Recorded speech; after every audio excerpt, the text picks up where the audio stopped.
जय हिंद स्टूडेंट्स।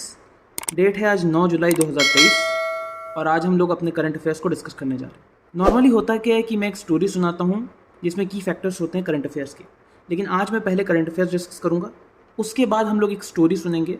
एक स्टोरी जो कि थोड़ी स्टोरी मेथड लर्निंग से रिलेटेड होगी, जिससे आपको आज के जो करंट अफेयर्स हैं उनको याद करने में हेल्प मिल जाए। तो शुरू करते हैं। जो पहली खबर आ रही है वो आ रही है केरला से। केरला में एक लड़का मर गया ब्रेन ईटिंग एमोइबा के इन्फेक्शन से। अब होता क्या है कि ये जो एमोइबा होता है ये सिंगल सेल ऑर्गेनिज्म होते हैं, मतलब सिर्फ और सिर्फ एक सेल के ऑर्गेनिजम्स होते हैं। उन्हीं की एक स्पीशीज़ होती है नेग्लेरिया स्पीशीज़। उस नेग्लेरिया स्पीशीज़ में एक पर्टिकुलर एमोइबा होता है, उसका नाम है नेग्लेरिया फ्लोलेरिया। ये जो ऑर्गेनिज्म है ये ब्रेन के टिश्यूज़ को खा जाता है। तो केरला में हुआ कि ये लड़का शायद कहीं पे किसी नदी या ऐसी तालाब वगैरह में नहा रहा था, उसके अंदर इसकी नाक से होते हुए ये इसके ब्रेन तक पहुंचा और वहाँ पर इसको प्रॉब्लम होने लगी, फीवर होने लगा और ये बेचारा ख़त्म हो गया, मर गया। अब होता क्या है कि इसके अंदर जो लक्षण है इसके वो है फीवर एंड हाई टेम्परेचर। एक हफ्ते के बाद फीवर वगैरह बहुत ज़्यादा आना शुरू हो जाता है, हाई टेम्परेचर हो जाता है बॉडी का वगैरह वगैरह। ये नॉर्मली फ्रेश वाटर और लेक्स के अंदर मिलते हैं, मतलब ये ख़राब पानी में नहीं बल्कि अच्छे जो रुकता नहीं है पानी, उन पानी के अंदर मिलेगा। ये नोज़ के प्रति जाता है हमारे ब्रेन के अंदर, मतलब आप जो पानी से नोस्ट्रल्स अपनी साफ़ वगैरह करते हो वो ज़्यादातर फ्रेश वाटर से मत करो, और नदी वगैरह में अगर नहाते हो तो बड़ा ही संभाल के नहाओ वरना कोई प्रॉब्लम हो सकती है। ये हमारी न्यूज़ हमें बताने की कोशिश कर रही है। अब जो इसका साइंटिफिक नाम है वो मैंने आपको बता दिया, नेग्लेरिया फ्लोरिनिया। ठीक है, ये जो वायरस क्रिएट करता है उसका नाम है प्राइमरी एमेबिक मेनिंगो एनसेफेलिटिस, PAM। ये आपको डायरेक्टली एग्जाम वगैरह में पूछा जा सकता है कि इसका जो साइंटिफिक नाम है वो क्या है और ये कौन सा वायरस PAM कौन सा वायरस कंडक्ट करता है। ठीक है, अगली जो खबर आ रही है वो है वुमेन ओनली कोर्ट आने वाले हैं, मतलब सिर्फ और सिर्फ जो वुमेन के लिए कोर्ट्स एस्टेब्लिश होंगे स्पेशल जगहों पर, स्पेशली डोमेस्टिक वायलेंस के लिए और प्रॉपर्टी राइट्स के लिए। जैसे कि हम जानते हैं कि हमारी पेट्रियार्कल जो सोसाइटी है, जो मैन वैल्यू बेस्ड सोसाइटी है, उसकी कितनी ज़्यादा प्रॉब्लम हो रही है वुमेन्स को। तो डोमेस्टिक वायलेंस जो होता है घरों पर वो, और जो प्रॉपर्टी राइट्स का इशू चलता है कि हाँ भाई वुमेन को कम देना है, मर्दों को ज़्यादा देना है, वैसे वाले जो इश्यूज़ हैं सिर्फ उनसे डील करने के लिए वुमेन ओनली कोर्ट्स आ रहे हैं। ये पहले जम्मू एंड कश्मीर और बंगाल के अंदर आएंगे, लगभग कुछ 100 गाँवों के अंदर लगभग आएंगे, जिसमें 7 to 9 मेंबर्स होंगे।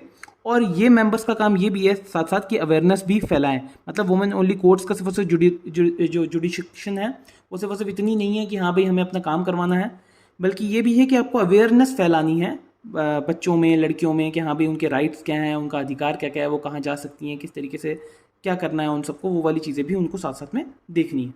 ठीक है, तीसरी जो खबर आ रही है वो है जो नई स्टडी निकल के आई है, moderate alcohol consumption has no benefits at all. ठीक है, मतलब नॉर्मली लोगों को क्या लगता है कि अगर हम लोगों ने अल्कोहल कंजप्शन, जो शराब का कंजप्शन, अगर वो कम लेवल पे किया तो उसके बेनिफिट्स होंगे या फिर उसका कोई प्रॉब्लम नहीं होगी।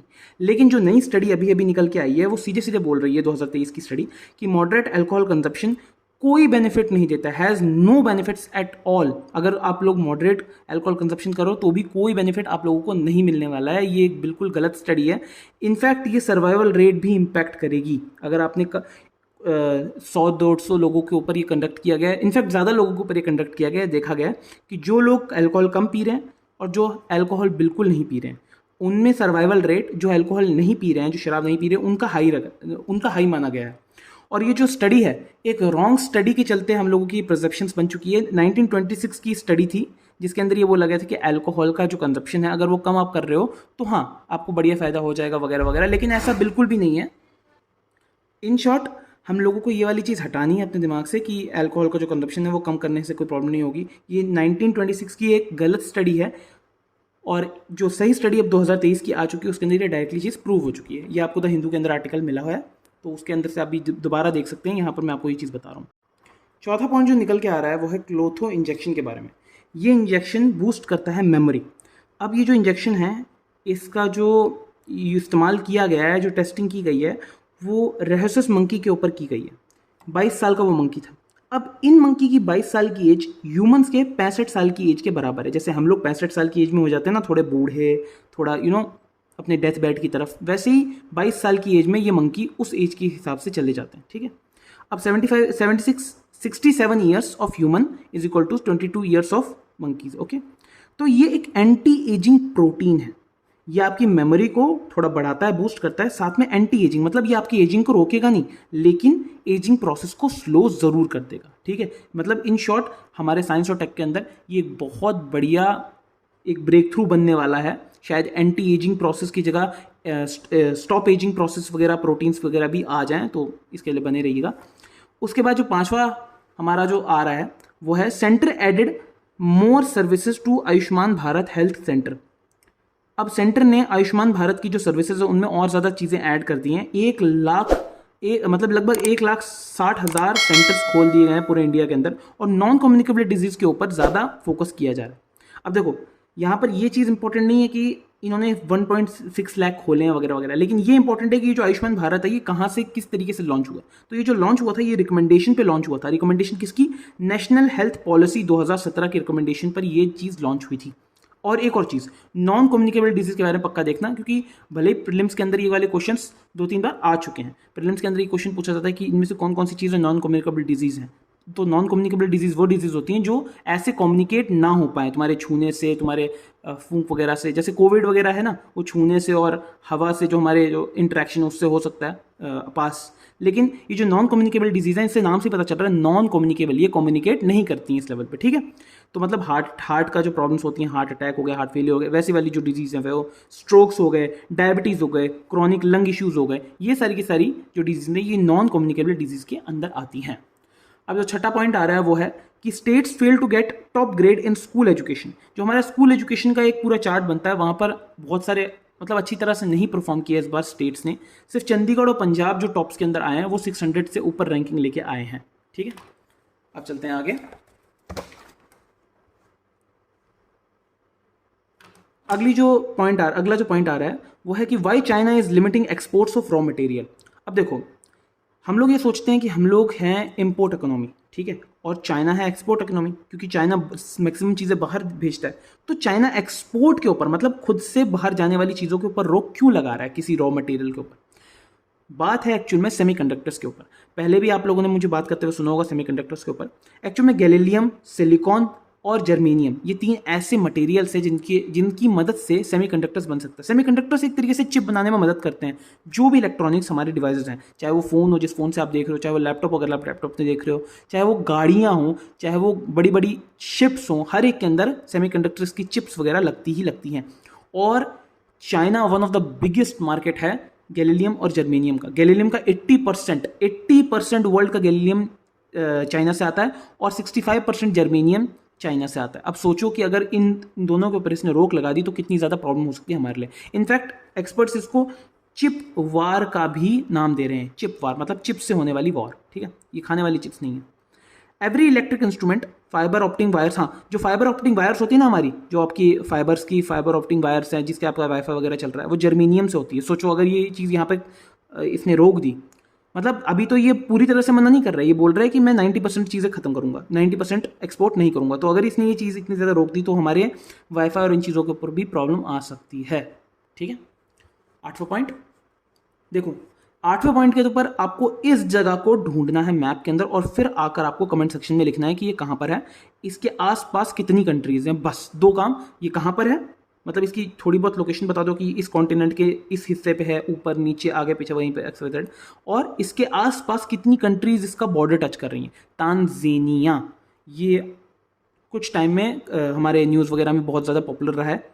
अब हुआ क्या कि इंडिया और तांजानिया ने बिगिन किया है ट्रेड सेटलमेंट लोकल करेंसीज के अंदर, जो उनकी करेंसी और जो हमारी करेंसी, उन सेटलमेंट्स के अंदर किया। और हाँ, इतना ही है कि जो इंडिया और तांजानिया के बीच के अंदर जो अभी चल रहा है हमारा बिजनेस चल रहा है, ये कोई छोटा मोटा बिजनेस नहीं है। $6 बिलियन से ज़्यादा का बिजनेस हो चुका है 2022 से 23 के बीच में। $6 बिलियन, ये लगभग अगर मैं कन्वर्ट करूँगा तो 42,000 करोड़ से ऊपर जा रहा है, 42,000 करोड़ से ऊपर। ठीक है, अब 9th जो आ रही है ये थोड़ी मतलब इतनी इंपॉर्टेंट न्यूज़ नहीं है वैसे। आर्कोलॉजिस्ट ने अभी 3 रेयर फाइंडिंग्स करी हैं तमिलनाडु के अंदर। ठीक है, इनका एक डिस्ट्रिक्ट है, यह है पुडुकोटाई डिस्ट्रिक्ट है। वहाँ पर 3 अलग अलग चीज़ें फाउंड करी हैं आर्कियोलॉजिस्ट ने, जो खुदाई वगैरह करते हैं उन्होंने। संगम एज की इंपॉर्टेंट हमारे लिए संगम एज है, एग्जाम पॉइंट ऑफ व्यू से संगम एज बहुत इंपॉर्टेंट। संगम एज कितना बड़ा पीरियड है वो हमारा जानना इंपॉर्टेंट है। संगम एज 600 ईयर्स का एक पीरियड है, 600, ठीक है। और 600 कहाँ से कहाँ तक? 300 सेंचुरी BC से AD तक, मतलब जो बीच में जिसमें जीसस क्राइस्ट का जन्म हुआ था वहाँ से 300 साल इधर और 300 साल इधर, ये जो टोटल 600 साल का जो क्या बोलते हैं हमारा बीच में गैप पड़ता है, ये संगम एज कहलाता है, जिसमें चेराज, चोलियाज और पांड्याज ने राज किया था तमिलनाडु नीचे जो हमारा साउथर्न रीजन है उसके ऊपर। ये सारी की सारी चीज़ें आज के करंट अफेयर्स में आई हैं। अब आप लोग एक स्टोरी सुनेंगे, जिस स्टोरी की मदद से मैं कोशिश करूंगा कि आपको जो की पॉइंट्स हैं, जो इंपॉर्टेंट पॉइंट्स हैं, वो करंट अफेयर्स के याद हो जाए। तो आज बर्थडे है एलियास होवे का, ठीक है। एक्चुअल में जो भी आपने अभी अपने घर में सिलाई कढ़ाई मशीन देखी होगी, सबसे पहली सिलाई जो मशीन थी, स्विंग मशीन थी, वो एलियास होवे ने ही इन्वेंट करी थी, ठीक है। तो इन्हीं के फेस से मिलता जुलता एक पर्सन है, वो एक जाइंट अमोएबा पर राइड होकर केरला में जाता है, ठीक है, और एक टॉकिंग गिलहरी और फ्लावर से मिलता है। एक टॉकिंग गिलहरी और फ्लावर से मिलता है। एक जाइंट अमोएबा पर जा रहा है केरला में मिलने के लिए एक टॉकिंग गिलहरी और फ्लावर से। वो मिल तो लेता है लेकिन बहुत ज़्यादा डर जाता है, तो वो भाग जाता है जम्मू, बिल्कुल ऊपर की तरफ, केरला से बिल्कुल ऊपर की तरफ भाग जाता है और देखता है कि वहाँ पे यार बहुत सारा डोमेस्टिक वायलेंस हो रही है। क्यों? अल्कोहल की वजह से। बहुत ज़्यादा डोमेस्टिक वायलेंस हो रही है, किसकी वजह से? अल्कोहल की वजह से, ठीक है। अब जब अल्कोहल की वजह से इतनी सारी डोमेस्टिक वायलेंस हो रही है तो उसने 26 लोगों को बताया कि अल्कोहल के बैड इफेक्ट बहुत ज़्यादा हैं, और फिर वापस आया साइंस लैंड, मतलब अपनी एक छोटी सी उसने साइंस लैंड की दुनिया बनाई हुई थी, उस वहाँ पर वापस आया क्योंकि वो वहाँ पर अपने क्लोथ्स वगैरह भूल गया था ओल्ड एज की वजह से। अब बुढ़ापा है बेचारे का, ओल्ड एज की वजह से क्लोथ्स वगैरह भूल गया, ठीक है। अब यहाँ तक तो वो हो गया, ठीक है। अब हुआ क्या कि क्योंकि वो ओल्ड एज में है तो वो बहुत ज़्यादा इल हो गया, मतलब बहुत ज़्यादा बीमार हो गया, डायबिटीज़ हो गई उसको, लंग इशू हो गया, और ऐसी ही 17 अलग अलग बीमारियाँ उसे हो गई, 17 अलग अलग बीमारियों। और इन 17 बीमारियों को ठीक करने के लिए वो 17 अलग अलग आयुष्मान भारत सेंटर्स में गया। उसके बाद जब वो ठीक हो गया तो वो एक डॉक्टर बनना चाह रहा था। सोचो यार, 65 ईयर्स का एज का बंदा है, वो डॉक्टर बनना चाह रहा है क्योंकि वो ठीक हो गया। 17 आयुष्मान भारत सेंटर्स में जाकर जब डॉक्टर्स ने उसका इलाज किया तो वो प्रेरित हुआ कि हाँ यार अब मैं डॉक्टर बनूंगा, ठीक है, प्रेरित हुआ वो। उसके बाद भाई साहब वो गया चंडीगढ़ और पंजाब, क्योंकि वहाँ पे उनको बेस्ट एजुकेशन मिल रही थी।